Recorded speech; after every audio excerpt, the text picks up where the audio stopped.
नमस्कार, मैं अशोक कुमार पांडे और स्वागत है आपका टीसीएच पर। तो सोनम वांगचुक को फाइनली गिरफ्तार कर लिया गया। आशंका पहले से ही थी। जिस दिन हिंसा हुई थी उस दिन रात को ही सरकार का जो गृह मंत्रालय का पत्र आया था उसमें सोनम वांगचुक को सीधे सीधे जिम्मेदार ठहराया गया था कि उन्होंने जो भाषण दिया उसकी वजह से वहां पर हिंसा का माहौल बना। उसके बाद जो उनका एनजीओ है जिसका नाम है students educational and cultural movement of Ladakh SECMOL, उसका विदेशी फंडिंग का जो लाइसेंस है यानी FCRA का जो लाइसेंस है वो लाइसेंस रद्द कर दिया गया।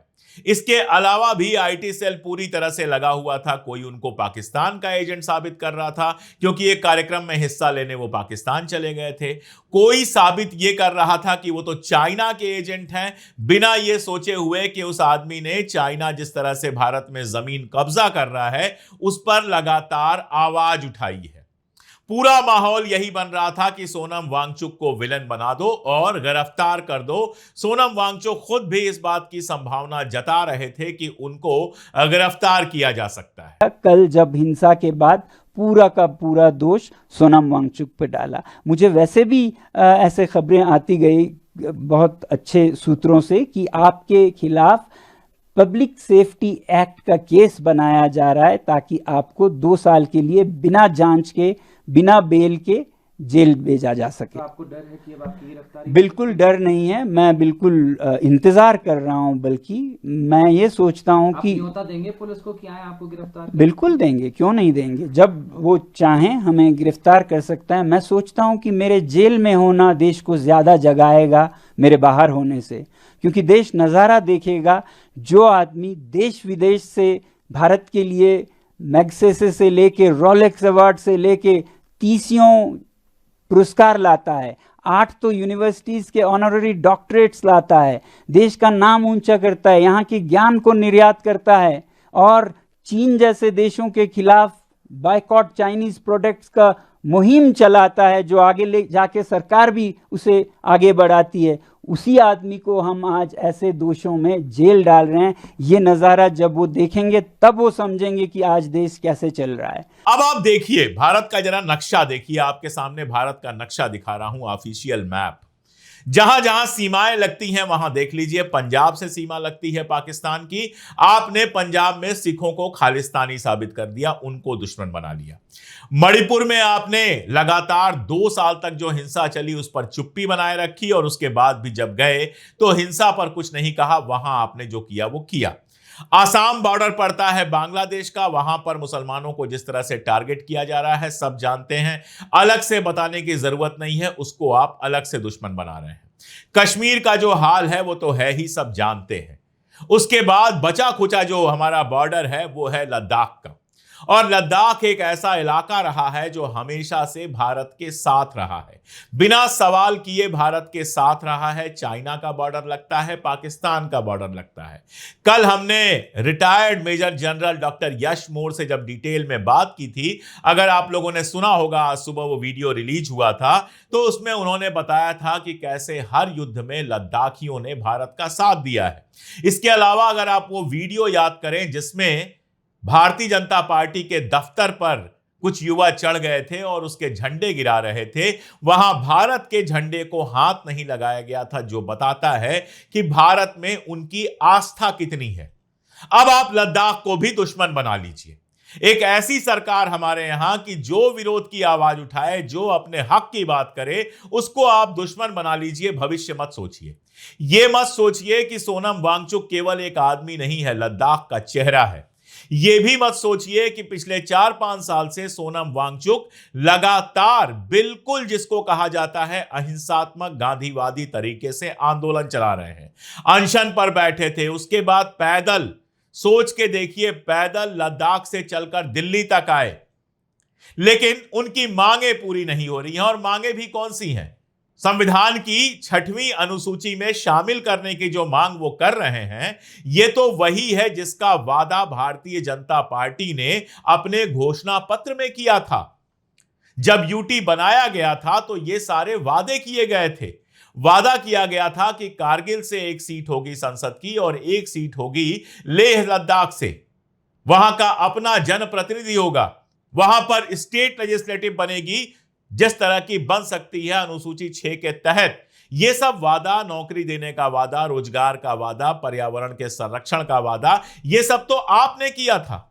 जब आपने ये वादा किया था तब वो किसी भी तरह से देशद्रोह नहीं था, तब वो राष्ट्र की सुरक्षा के लिए खतरा नहीं था। आज जब वही मांग लद्दाख के लोग कर रहे हैं तो खतरा हो गया और आपने उठा के गिरफ्तार कर लिया। गिरफ्तार करने से कुछ हल नहीं होने वाला है।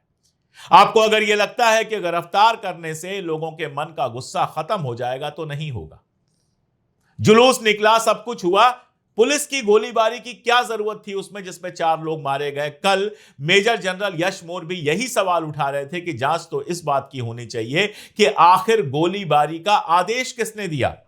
और आप देखिए सोशल मीडिया पर क्या क्या तमाशा चल रहा है। कल एक नामालूम व्यक्ति की तस्वीर चलाई गई।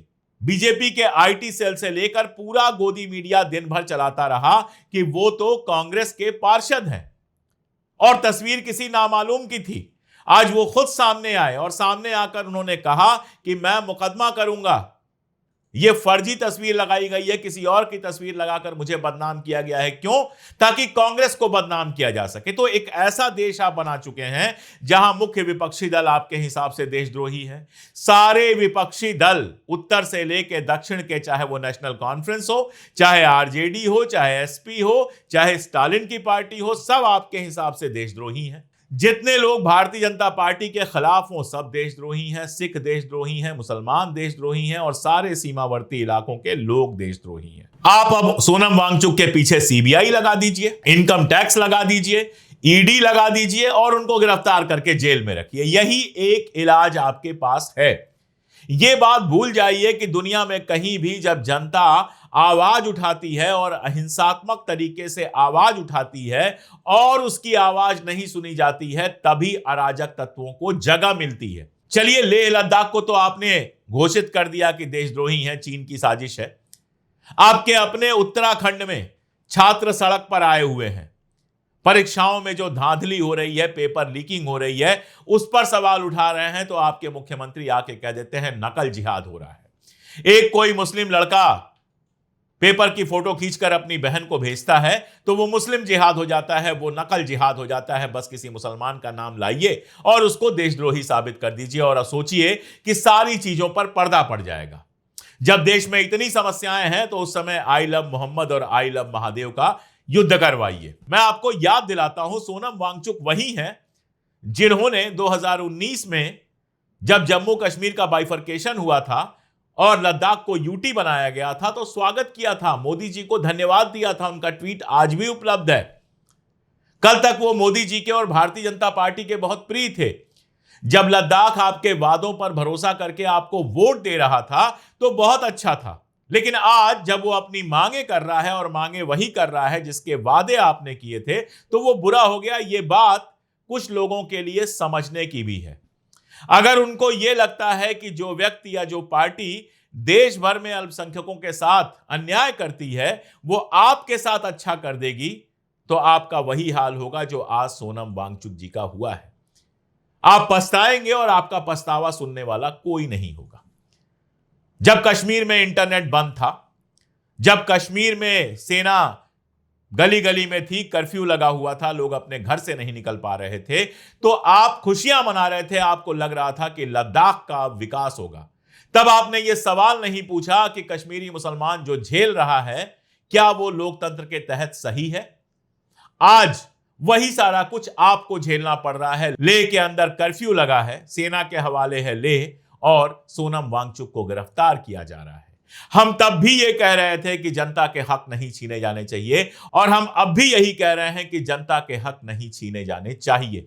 हम तब भी कह रहे थे कि कश्मीर के लोगों से बातचीत कीजिए, कश्मीर में जो भी दिक्कतें हैं उनको बातचीत से सुलझाइए। और आज भी कह रहे हैं कि लद्दाख के अंदर जो दिक्कतें हैं, जो लोगों की परेशानियां हैं, लोगों से बातचीत करके सुलझाइए। क्योंकि दुनिया का इतिहास बताता है कि जब सत्ता लोगों से बातचीत करना बंद कर देती है, अहिंसा के रास्ते पर चल रहे लोगों का दमन करती है, तब हिंसा को जगह मिलती है, तब अराजकता को जगह मिलती है, तब वो माहौल बनता है जिसमें देश के प्रति निष्ठा कमजोर पड़ने लगती है। खैर, अभी बहुत कुछ कहने के लिए नहीं है, डिटेल्स आएंगे किस मामले में गिरफ्तारी हुई है। मैं अभी भी चाहता हूं कि सरकार थोड़ा सा बड़ा दिल दिखाए, अगर अफ्तारी की जगह सोनम वांगचुक और बाकी जो लोग वहां धरने पर बैठे हुए थे उनसे बातचीत करें, लद्दाख का कोई सलूशन निकाले। मैं बार बार कह रहा हूं, सीमा का इलाका है, वहां शांति बने रहना बहुत जरूरी है, वहां के लोगों का विश्वास जीतना बहुत जरूरी है। लद्दाख के लोगों को दुश्मन बनाकर सरकार को कुछ नहीं मिलने वाला है। सरकार तो आज है, कल नहीं रहेगी, लेकिन देश के लिए यह बहुत खराब संदेश है। मैं फिर से विनती करना चाहता हूं कि इस तरह के अतिरेकी कदम उठाने की जगह लद्दाखियों से बातचीत शुरू की जाए और सोनम वांगचुक को जितनी जल्दी संभव हो रिहा किया जाए। आज के लिए इतना ही, बहुत शुक्रिया।